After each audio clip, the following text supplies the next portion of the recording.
I raised over $12 million for an investment fund, but I filed for personal bankruptcy a month after starting it.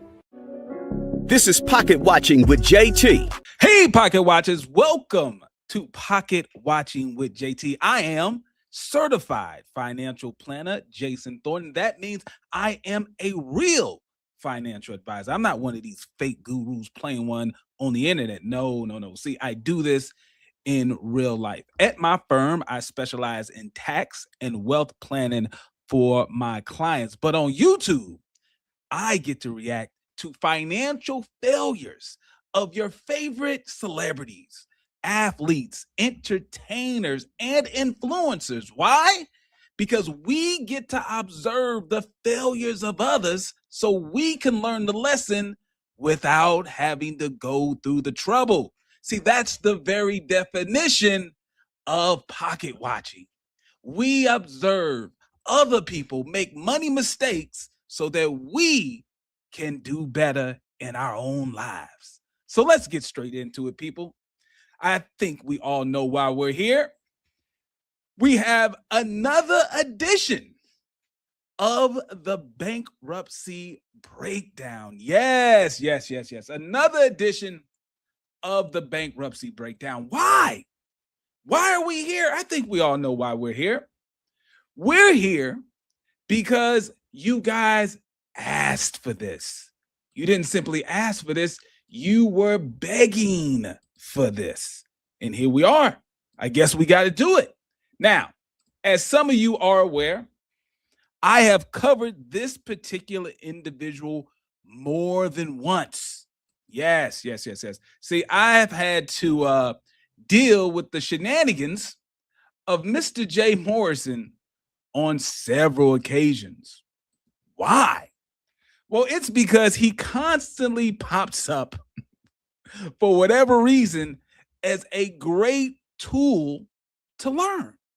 Yeah, see, you have to take the experiences of other people to exercise your ability to live vicariously through them so that you can avoid all of the traps. And there's very few people, listen to me now, very few people who embody that ability to learn from other people's mistakes as Mr. Jay Morrison. But I want to be clear. Tonight, this is not a beat up session. We will not be simply trying to down another black man. We're not crabs in a barrel. No. I'm going to give Mr. Jay Morrison his flowers as they are required. Now, some of you may not be aware of this, but I've said this on several occasions. Jay Morrison is probably one of the top 5 talking Negroes online. If there is a Mount Rushmore of slick talking Negroes who have blessed us with their presence on social media, Jay Morrison absolutely has a top spot on that Mount Rushmore. And we will not take that from him. But let's go over the Jay Morrison bio as he says it himself. What is his bio? Well, based on the information that we have that he produces to the world, the Jay Morrison story is a classic rags to riches story.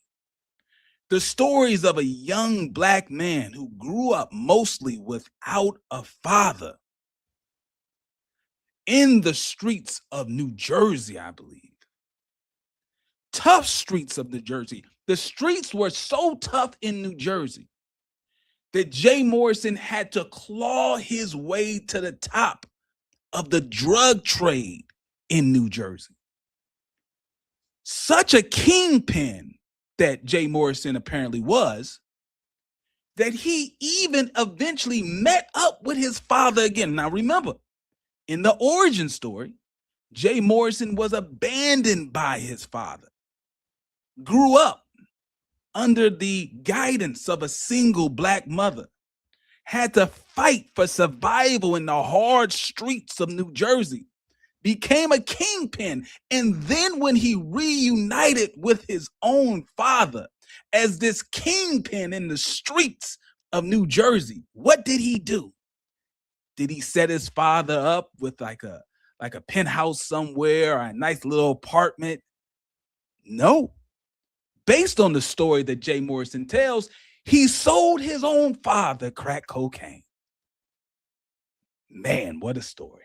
What a story. But it does not stop there. He was able to move beyond being a kingpin drug dealer in the streets of New Jersey after being caught up, because of course he got caught and sent to prison. He came out of prison and he decided to change his life. He went from selling dope to selling hope. Got away from selling crack cocaine and decided, I'm going to sell Black people the homes of their dreams. He was so successful at becoming this celebrity real estate agent that he found his way onto the biggest Black hip hop podcast of all the land, The Breakfast Club. Yeah, buddy. I'm telling you, he's on The Breakfast Club in the early, 2000s, pushing hip hop to home owners. He's got the whole crew there. Angela Yee before she left, Charlemagne the God before his skin lightening treatment went fully into effect, and DJ Envious before he found himself caught up somewhere in a real estate Ponzi scheme of his own. Jay Morrison was there, and he was there to preach the gospel of home ownership. Now, this is where many of us first heard of who Jay Morrison was and the gifts of wealth knowledge that he had to provide the world. But he didn't stop there. He kept moving. He went from a celebrity real estate agent selling online courses, teaching people how to become real estate agents, teaching people how to flip houses. And he went beyond that. He went beyond that and became a full-fledged real estate mogul. Some people online claim that this man is a multi-millionaire real estate mogul. But not only that, he didn't keep his real estate knowledge to himself, and he wasn't greedy. He didn't just think to himself that it's okay to become a multi-millionaire with the vast knowledge and business acumen for himself. No, he opened it up to the whole Black community. See, now, instead of just being a multi-millionaire real estate mogul for himself, he opened it up for the opportunity for the little Black man and little Black woman all over this country to invest their money with him, and he would be able to make them all rich. I'm telling you, it's one of the greatest stories that was ever told. So the question has to be asked, how does one Mr. Jay Morrison find himself on the Bankruptcy Breakdown?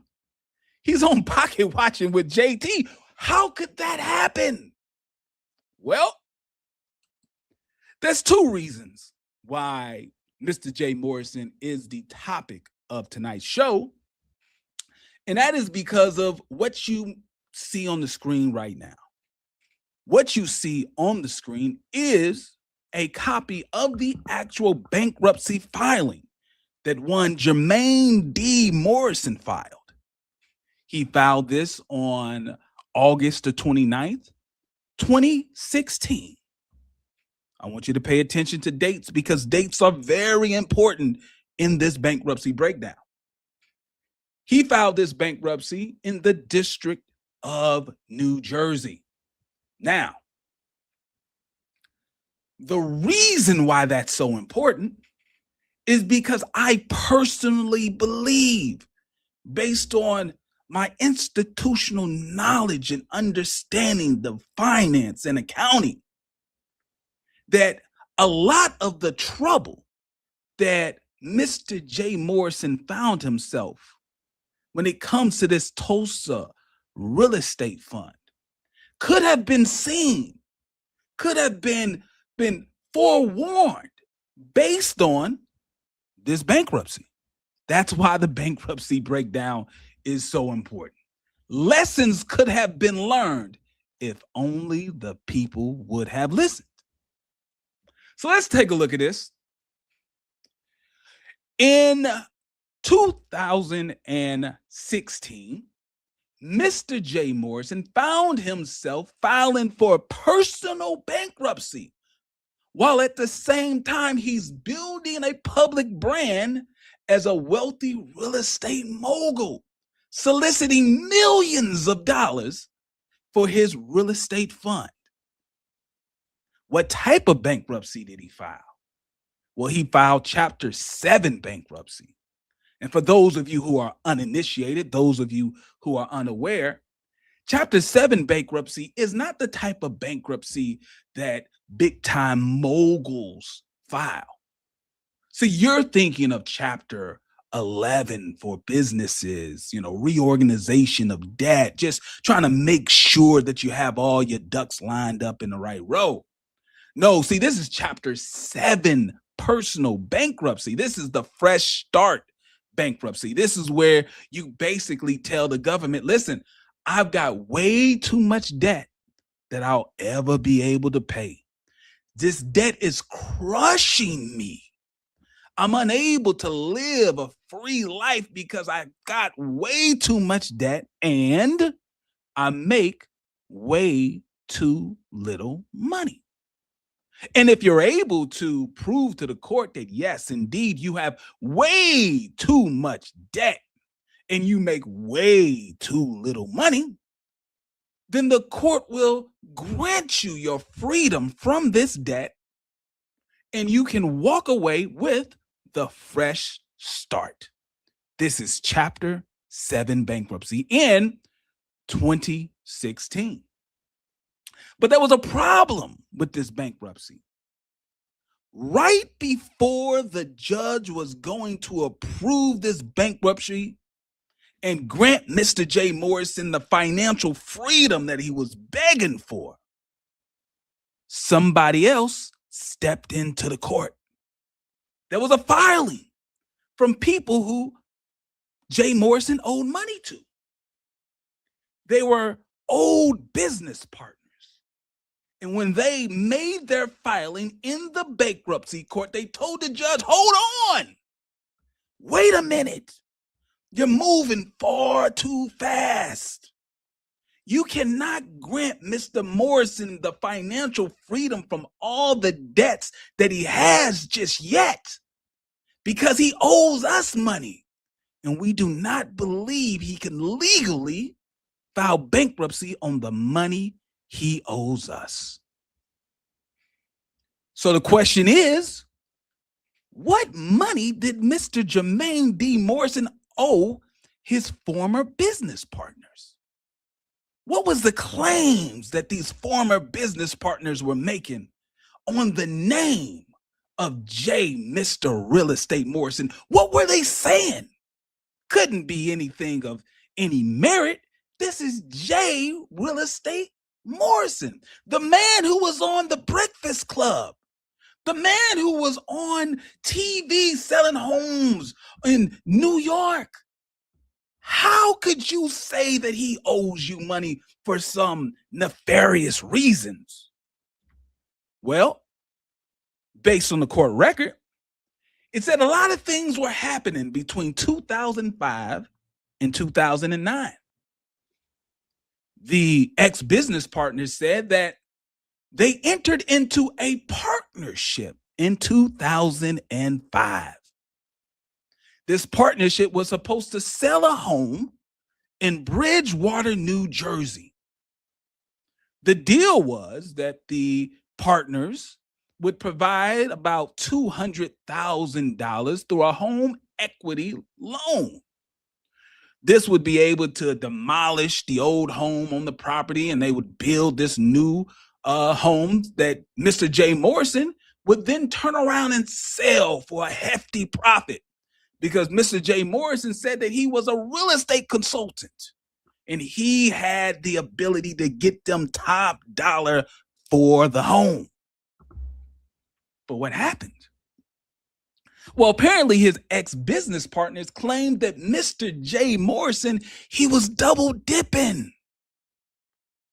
Jay Morrison allegedly took title of the property in his name only, while his business partners were paying the mortgage and providing the labor for this fix and flip. Not only that, Morrison allegedly planned to charge the partners an $18,000 commission for himself, while at the same time he was supposed to be a 1/3 partner. So hold on, how can we be partners? You're getting 1/3 already, but you also want an $18,000 commission. That seems a bit unfair. Apparently, based on the court record, it says that the home was sold in 2007. Sounds like a good thing.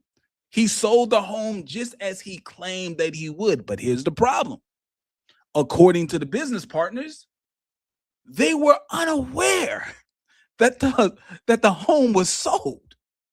According to the business partners, Jay Morrison sold the home for about $533,000 without notifying them. And he was able to bypass his partners because he changed the construction permits into his own name to get the certificate of occupancy. So you would say, well, JT, hold on. Those are just allegations. Anybody can make allegations. I mean, anybody can claim this and claim that. He's a fraud. He's a scammer. Anybody can say that. But what we want to know, what did the court say? So you can make an allegation, you can file paperwork, but what did the judge say? Well, apparently in 2009, a civil lawsuit was filed alleging that Mr. Jay Morrison was guilty of fraud. He was also guilty of a breach of his fiduciary duties to his partners. And on February 9th, 2009, based on the paperwork that I have, a New Jersey court entered a judgment of $200,000 against Mr. Jay Real Estate Morrison. Oh, man. But now, we're in 2016 when he's filing his bankruptcy, and his ex-partners claim that this man has failed to pay him. Not only has he failed to pay his ex-business partners this $200,000 judgment that the court put on him for committing fraud, apparently, it led to the foreclosures of his other properties. This is another reason why I guess he's filing for bankruptcy. So let's take a look again and see exactly what's happening. According to the paperwork, Mr. Jay Morrison, once again in 2016, he wanted to wipe away $710,000 worth of debt. But those old business partners came knocking on the door and they messed everything up. Now, you have to understand, Mr. Jay Morrison is a very, very busy individual. He's a person who can juggle many things at the same time. I want you to pay attention to something.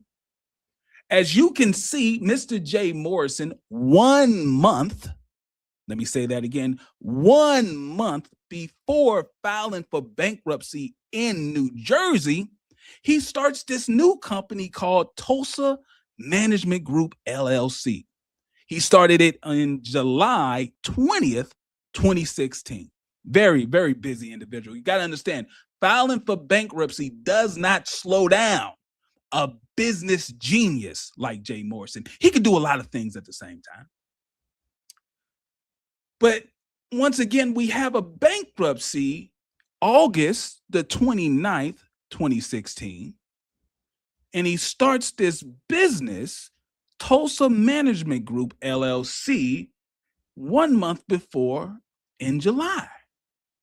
But then after he files the bankruptcy in August, he then goes to the Secretary of State of the great state of Georgia, and he decides to change the name.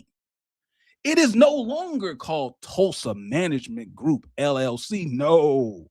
Now it's called Tulsa Real Estate Fund, LLC, a month after he filed for personal bankruptcy. Seems a bit odd, but let's keep it going.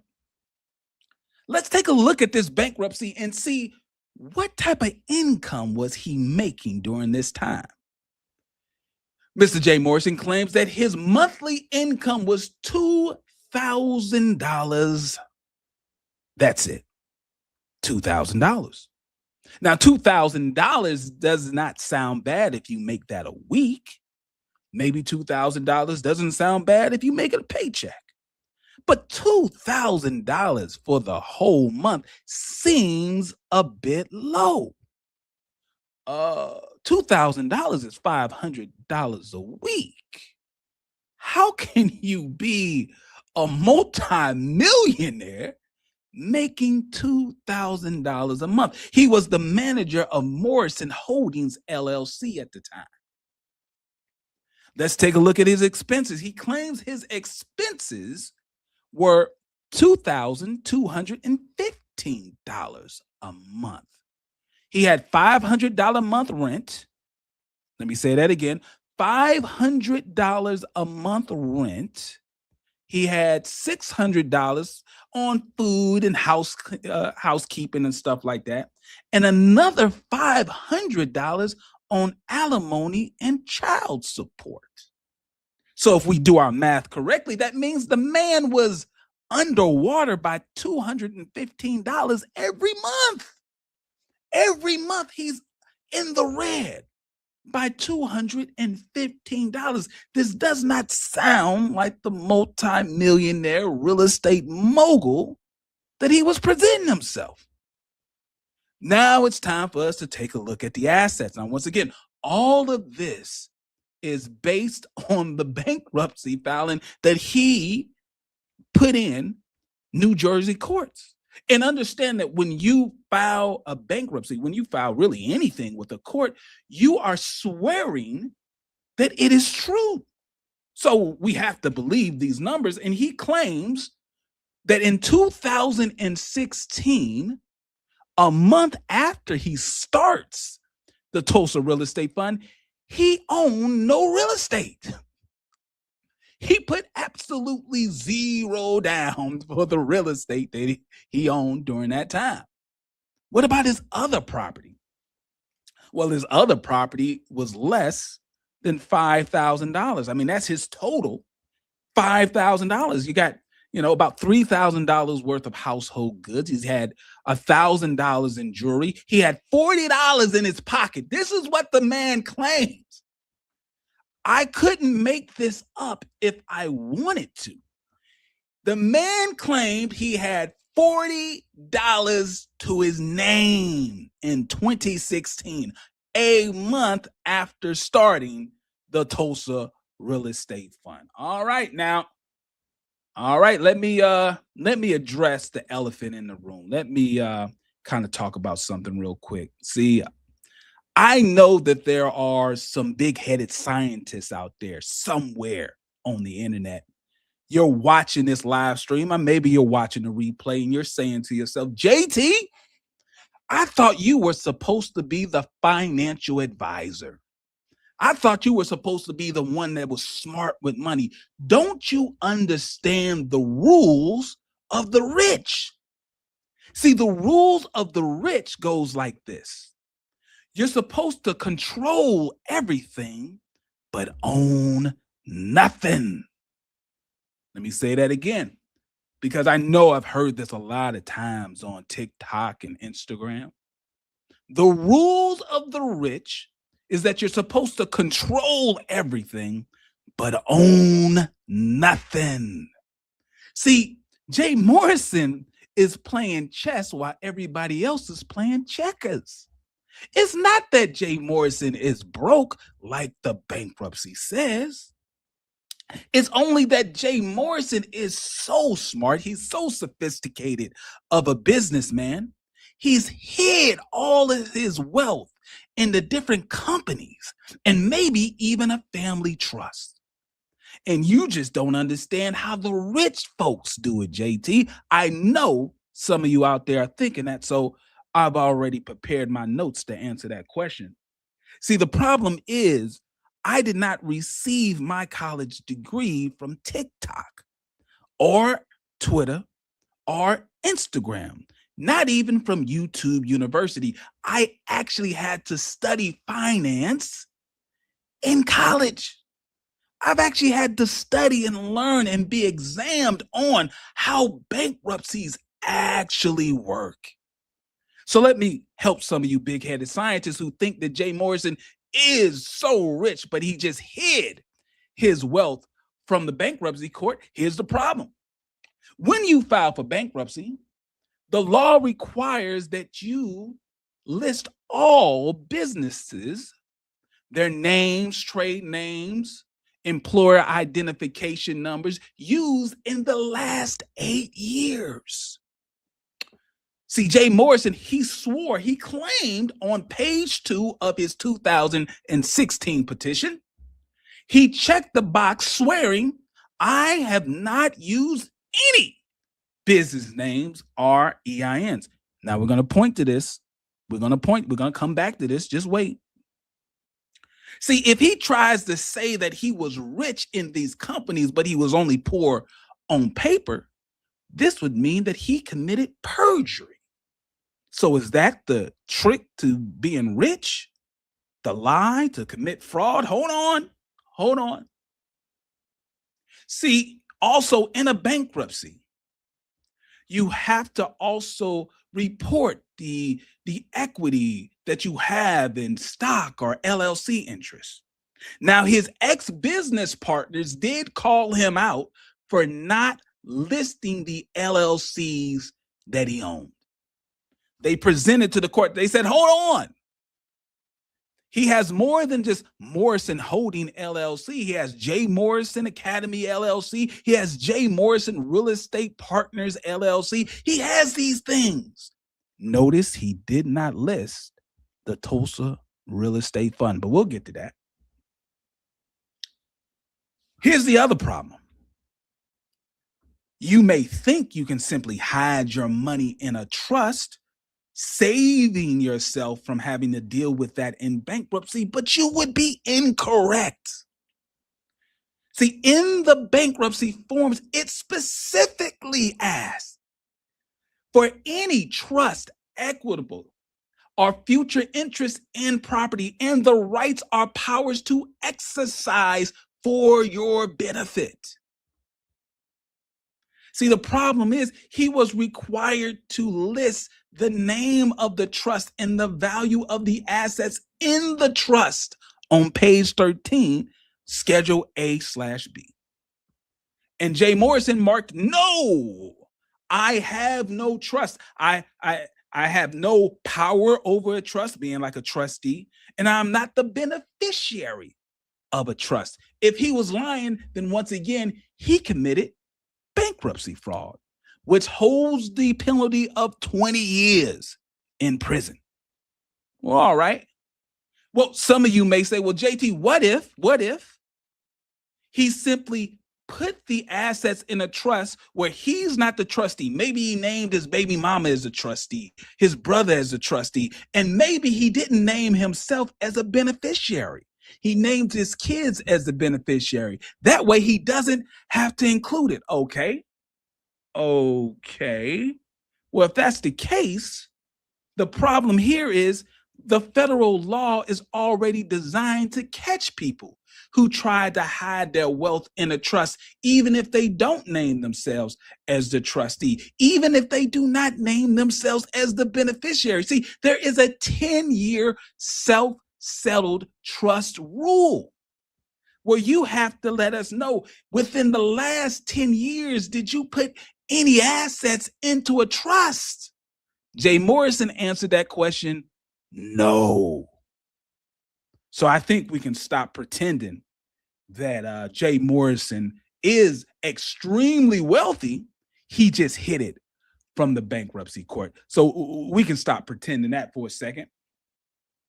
All right, now we got to talk about this man on the screen, because I know what you're thinking.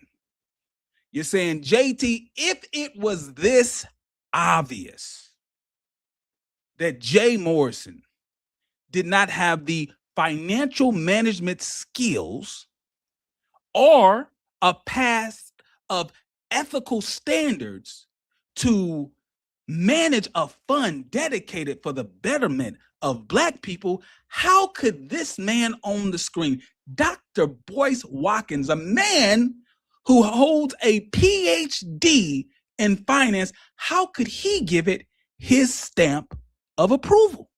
Couldn't be. That's impossible. The man has a PhD in finance. But once again, these records are public. Anyone can find these records. So how could Dr. Boyce Watkins be fooled by Jay Morrison? Well, here's the problem. If you go online and you search for this speech that Dr. Boyce Watkins gave, Dr. Boyce Watkins even tells on himself. He explains, in my point of view, how he got tricked. The problem is, in this speech where Dr. Boyce Watkins is promoting the Tulsa Real Estate Fund, he slips up and he tells the secret.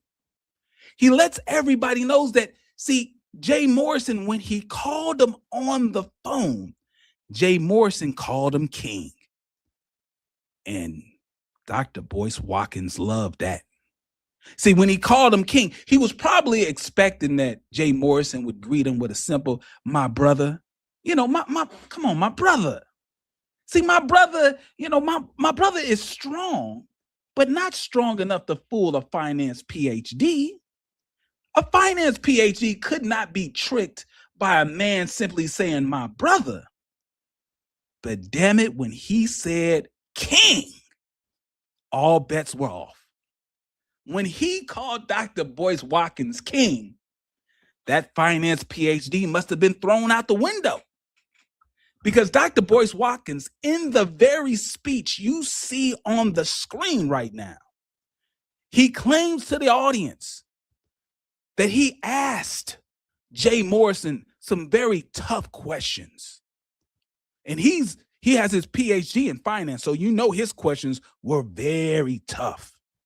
And Jay Morrison had an answer for every question that the PhD in finance gave. So much so that he said that the Tulsa Real Estate Fund has a sound foundation. He even slipped up and said that the Tulsa Real Estate Fund was approved by the SEC.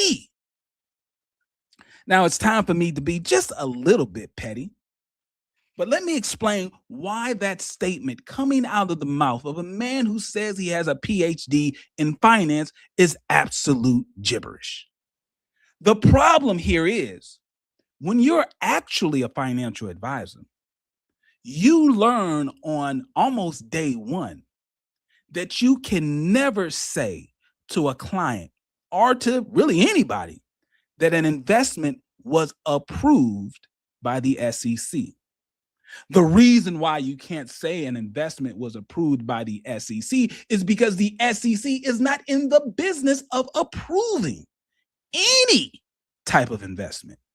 So you're supposed to say, and they make sure that we learn this, you're supposed to say that an investment has been registered with the SEC. There's a big difference. See, when you register with the SEC, that simply means that If you do something wrong, they know where to find you. You filled out all your paperwork correctly. But when you use the term approved, you give off the impression that the SEC looked through the paperwork, looked at the company and said, you know what? This is a good company to invest with. And the SEC will never do that. So it seems kind of odd that a man who has a PhD in finance, but admittedly, this PhD in finance has never actually worked in the world of finance. He's only been in the world of academia talking about finance. He's never practiced finance. He has never been certified or licensed to give anyone financial advice. He's only been in a position to teach a classroom full of students what a stock is, what a bond is, what interest rates and compound interest is. He can teach the basics of what finance is, but he is not licensed or prepared to give anybody financial advice. And if you watch this speech, you'll understand why. Let's keep it going. So JT, once again, you claim it was so easy to know that this investment was not going to turn out to be a good deal. Who else would have known? Well, apparently the NFL Players Association, they had an idea, because back in August of 2018, they put out an alert to all of their members, all of the NFL players out there. They wanted people to know. They said, hold on. There's this guy named Jay Morrison, and he's going around trying to solicit investments from our members, people who have been a part of the National Football League.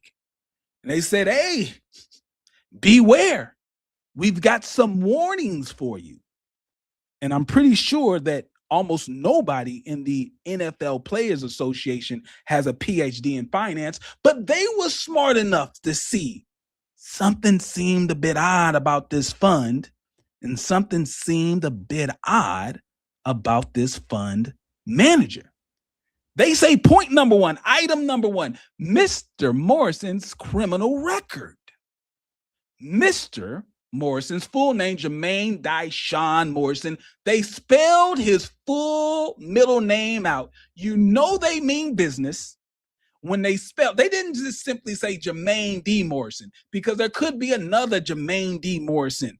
They said Jermaine Dyshawn Morrison, age 37. Mr. Morrison has acknowledged he was a drug dealer for several years in his youth and was incarcerated on multiple occasions as a result. NFL Players Association was able to figure that out. A PhD in finance wasn't. All right. Point number two, Mr. Morrison's 2016 bankruptcy filing. Mr. Morrison filed for Chapter 7 bankruptcy. Now, they say on December 5th, 2016, that was a different filing. He actually did it a little earlier. It's okay. It's okay. They seen the filing. I seen that filing, but we're talking about earlier when he initially filed the petition. It was in August. But they say he filed a personal bankruptcy. Mr. Morrison notes that he is a successful real estate developer, celebrity realtor, author, TV personality, entrepreneur, and social activist. How can he be all that and also file for bankruptcy? The NFL's Players Association had questions, but the PhD in finance, he must not have asked that question. Must not ask that question. They also pointed out, listen, there's things in the paperwork that the PhD in finance said that he reviewed. There's things in this paperwork that we find a little risky. It says, we are an emerging growth company with a limited operating history, meaning we don't have the experience that would normally make a company very successful. Letting you know. Says subscribers will have limited control in our company, with limited voting rights. That means just because we call you a partner, just because you give us a little $500, doesn't mean that you're going to have any power over here. You're going to give us your little $500 and we're going to do whatever we want to do with your money. All right. We have not conducted any revenue generating activities, and as such, not generated any revenue since inception. All right. It says also, our offering price is arbitrary. Hold on. Hold on. The NFLPA figured this out. It says our offering price, that $500 offering price, is arbitrary and does not reflect book value of our Class A interest. Well, some of you know exactly what that means, but let me break that word down. See, the term arbitrary basically means it's made up. It's not based in any reality or facts or figures. Our offering price, we just plucked it out of the sky. We just thought to ourselves, you know what? We think if someone buys into our company, $500 would be a nice price. It has absolutely nothing to do with the actual financials of the company. We're just making the number up. Remember, a PhD in finance, Dr. Boyce Watkins, approved of this message. All right, a couple of more points. It says investments in real estate and real estate related assets are speculative, and we will be highly dependent on the performance of the real estate market.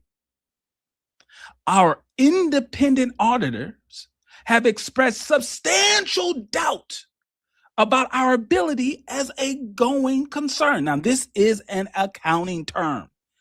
Most of you are probably not familiar with this term. That's why the Pocket Watcher is here. That's why I'm here. It says our independent auditors have expressed substantial doubt about our ability to continue as a going concern. That means that the auditors, the accountants, the certified public accountant that audited their books basically said, based on the information that they discovered, they do not believe that this business will be able to continue. They do not believe that this business will ever be able to produce a profit. They believe this business will most likely go into bankruptcy. That's basically what a going concern is. They are concerned that the business will be able to keep going. All right. And the last point that the NFLPA pointed out was the company does not currently own any assets. Remember, the company was started in 2016. This warning was put out in 2018. So in 2 years, this company has not engaged in any revenue generating activity, and this company owns absolutely nothing, but they are soliciting NFL players and everyday people for millions of dollars. All right, let's keep it going. Let's get back to the personal bankruptcy. So when we take a look at the debt that Mr. Jay Morrison was claiming that he had in that bankruptcy, his total liabilities came to $710,099.69. What type of debt did he own? Well, he had student loan debt in the amount of $62,170.14. He had income tax, back taxes from 2007 in the amount of $37,738. He had mortgages, but remember, these mortgages were already foreclosed on, but he still owed the debt in the amount of $380,000.